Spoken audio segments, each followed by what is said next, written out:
రథసప్తమి సందర్భంగా నేను పేడతోటి, ఆవు పేడ ఇక్కడ దొరుకుతుంది, నీళ్ళలో వేసి వాకిట్లో చల్లుతున్నాను.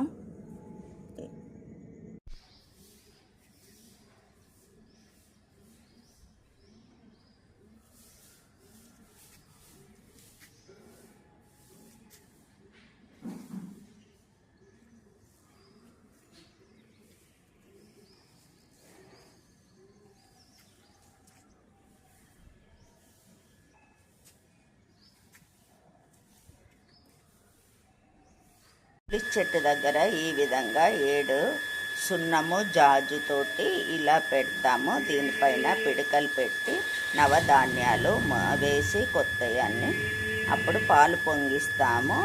అప్పుడు చూపిస్తాను మీకు నేను. ఈ విధంగా నవధాన్యాలను చుట్టూ పెడతాము. శనగపప్పు, మినపప్పు, జీలకర్ర, ఉప్పు, ఎండుమిర్చి, బెల్లము, మళ్ళీ తర్వాత చింతపండు, అన్నీ కొత్తవి ఏవి వస్తాయో అన్నీ ఇట్లా నవధాన్యాలు పెట్టి మధ్యలో ఇటుకలను పెడతాను. ఈ విధంగా నవధాన్యాలను పెడతాము. శనగపప్పు, మినపప్పు, జీలకర్ర, ఉప్పు, ఎండుమిర్చి, చింతపండు, బెల్లము, అన్నీ కొత్తవి ఏవి వస్తాయో అవన్నీ ఇట్లా చుట్టూ పెడతాము. మధ్యలో పిడకలను పెడతాను. ఇప్పుడు తెచ్చి పిడకలు పెడుతున్నాను. ఇది కొత్త గిన్నె, ఇందులో నేను పాలు పొంగిస్తాను. ఈ విధంగా బొట్లు చుట్టూ పెట్టుకొని ఇందులో పాలు పోసుకుంటాను. అక్కడ పిడకలు పెట్టాను కదా, దానిపైన పెడతాను పాలు పోసి. చెట్టు పూజ చేసుకున్నాను, నేను దీపం ముట్టించాను, పూజ అయిపోయింది. ఇప్పుడు ఇది పిడకలు ముట్టిస్తున్నాను. పిడకలు అంటుకున్నాయి. ఇప్పుడు పాల గిన్నె పెడుతున్నాను. దీనిపైన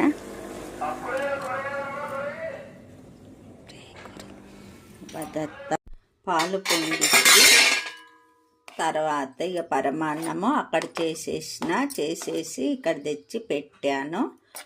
ఇప్పుడు అయిపోయింది. అక్కడ గౌరమ్మని చేసుకొని పూజ చేసుకుందాము.